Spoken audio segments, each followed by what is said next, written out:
Sa wakas sahod na. Kaso lang maliit eh. Paano ko kaya mapapagkasya to? Huling bigas na natin to. Bayaran na nga din pala ng kuryente tsaka ng tubig sa isang linggo. Tay, pasokan na rin po pala namin next week. Wala pa po akong gamit sa school. Tay, kapag sumahod po kayo, bili niyo po ako ng bagong sapatos ha. Baka sakaling mapapalaki ko pa to. Itaya ko kaya muna. Nako, paano kung natalo ka? Di mas lalo kang nahirapan. Pang-uwi na sa pamilya, napunta pa sa iba. Oo nga no. Sabi nga ng iba, pera na, naging bato pa. Susunod na nga lang pag may extra na akong pera. Pero teka, sino ka? Okay, sir. Noted. Sisend ko agad. Daming trabaho. Tagal pa ng sahod. Baka mag-break time na nga lang muna. Magkano dito sa rice mill nyo? 50 pesos lang may drinks ka na. Uy, sakto sa baon ko ah. Sige tayo, isang order. Uy, Jampol, ba't din ka kumakain? Doon tayo sa mall kumain, mas masarap doon. Mahal doon, di ba? Pero teka, gagawa ko ng paraan. Baka madagdagan yung pera ko sa taya. Paano kung natalo ka sa pagtaya mo? Di imbis na may pangkain ka, nagutom ka pa. Oo nga. Ano na lang kakainin ko kapag wala na akong baon, di ba? Next time na nga lang kapag may sobra na akong pera. Ote, kakain ako.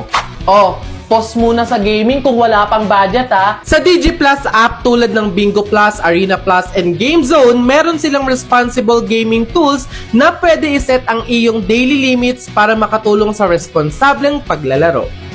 Tandaan, ang gaming dapat fun lang. Gusto nyo magaya sa akin? Darling Albert, anak, Jepoy, kumain na kayo.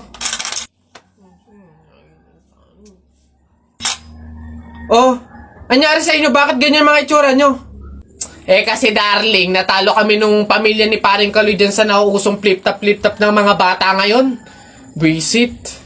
Baka naman kasi hindi mo kinausap ng ayos. Tsaka, sa mga flip-top na yan, bakit ba naman sasali pa kayo sa mga ganyan? Away, bata lang yung mga ganyan eh. Tara nga kay paring Kaloy, samahan nyo ako, kausapin natin na maayos. Maayos ha, mahinahon. Paring Kaloy? Paring Kaloy? Sino yun? Hoy, Marindelia, napasadya ka, anong meron? Ayun nga paring Kaloy, yung asawa at anak ko, medyo inis nga sa inyo, gawa ng natalo nyo daw sa flip-top na yan. Oo. Wala naman problema sa akin kung talagang mayayabang kayo. Wala naman problema kung natalo nyo sila sa flip-top na yan. Pero ang sa akin lang naman away bata yung mga yan. Malalaki na tayo, wag na tayong makisali pa. No, sige paring Kaloy, una na kami. Salamat, sige. Dog ka ng dog! Nakita ko yung tatay mo tinutuli sa ilog na tira itlog! Ano? Tara na. Talo, wala ka bala ka sa buhay nyo. Ha? Beb, ang sarap nito, no? True, pati yung price ko.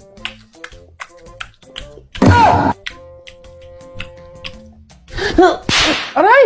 Ba't mo kasi nampal? Ingay mo ngumuya para kang kambing. Pet peeve ko yan.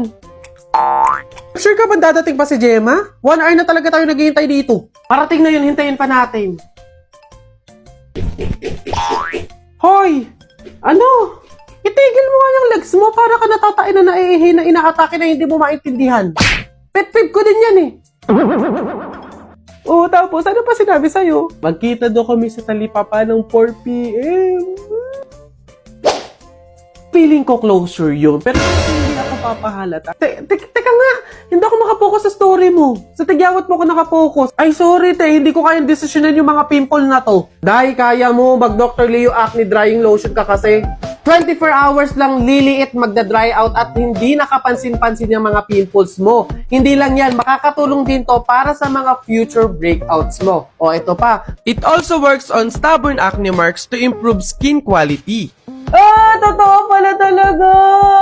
Eto hindi na to character ha. Kapag may mga pimples talaga ako, eto talaga yung ginagamit ko kasi napakabilis lang makapagpatuyo ng mga tigyawat dahilan para gumaling at mawala. Isama natin yung mga acne marks, yung mga dark spots, tanggal talaga lahat yan, dark. Promise! Maglalagay ako nito sa mga tigyawat ko sa gabi, tapos kinabukasan, dry na siya, yung hindi na siya masakit hawakan. Then ayun, tuloy-tuloy na siyang mawawala. O siya, babalik na ako sa character ha. Beshi! Okay na, wala na yung mga pimples ko! Pero teka, naiinis pa din ako sa'yo. Baka buong pagkatao mo na yung pet peeve ko. Baka na nga.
Hoy, Mare, alam mo ba tong batang ere? Nako, nakita kong may naghatid na lalaking nakamotor nung isang gabi. Ay, oh, ano ba yan kababaeng tao? This oras na ng gabi, gala pa ng gala. At nagpahatid pa pala talaga sa lalaking nakamotor. Ano ba yan, mga babae talaga ngayon? Mga kabataan, mga kumikirengking na talaga. Excuse me, ako po ba yung pinag-uusapan nyo? Ay bahala na ma-issue na kesyo hinatid ng isang lalaki. At least, safe na ka-uwi. Eh kesa naman hindi ka nga hinatid ng lalaki, namatay ka naman sa hold-upper tsaka kidnapper. Ano ba yan? Malilate na ako. Ang tagal naman ng book ko. Hoy, Iha. Ah, yes po. Nakita ka daw ng anak ko sa bara. Ay nako, Iha, ayos-ayusin mo yung sarili mo ha. Kakaganyan mo, baka dulo-dulo mabuntis ka kaagad. Ah, baka po na yun nung nag-celebrate ako ng birthday ko nung nakaraang... Teka, pagod na nga pala ako mag-explain na mga chismis yun, na mga issue yung ganyan. Eh di nabuntis, sumali sa 4-piece, blessing! Tapos mag-online selling na lang.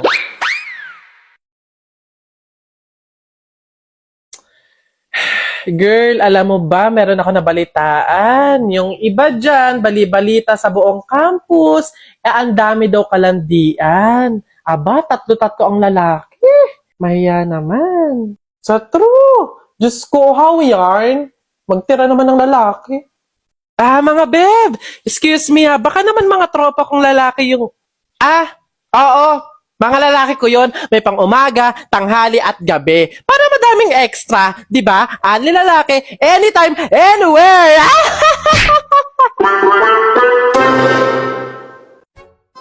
OMG, wala akong papel, wala akong ballpen. Manghihiram ba ako? Paano kung i-backstab ka nila?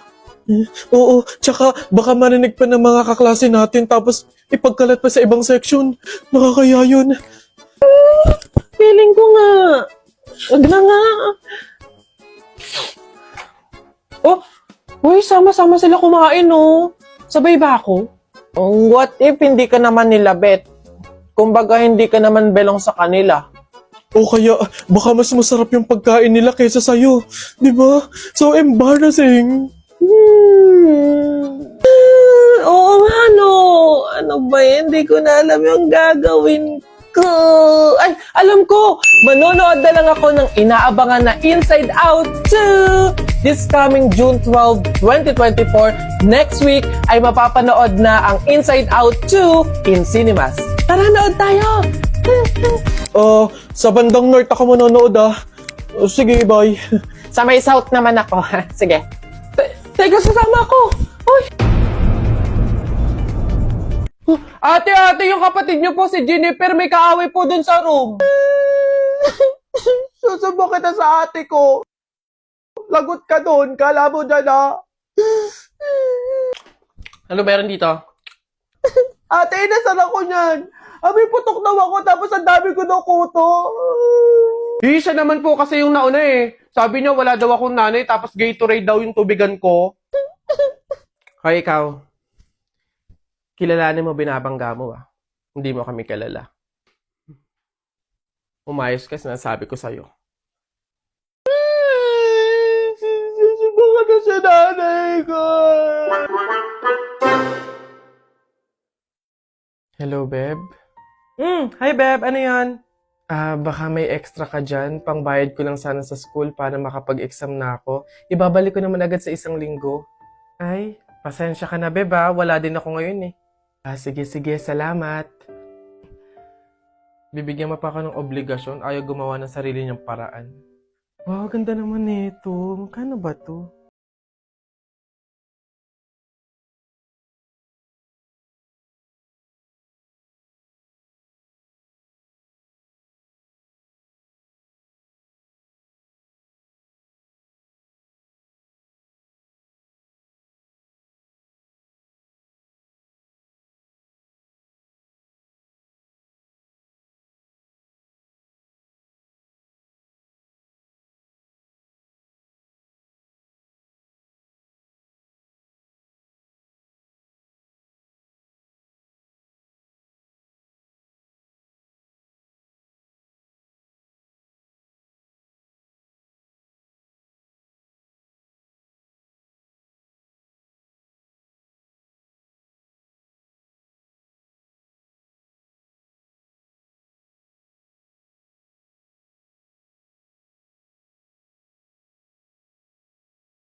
1 week nang hindi online si Jennifer ah.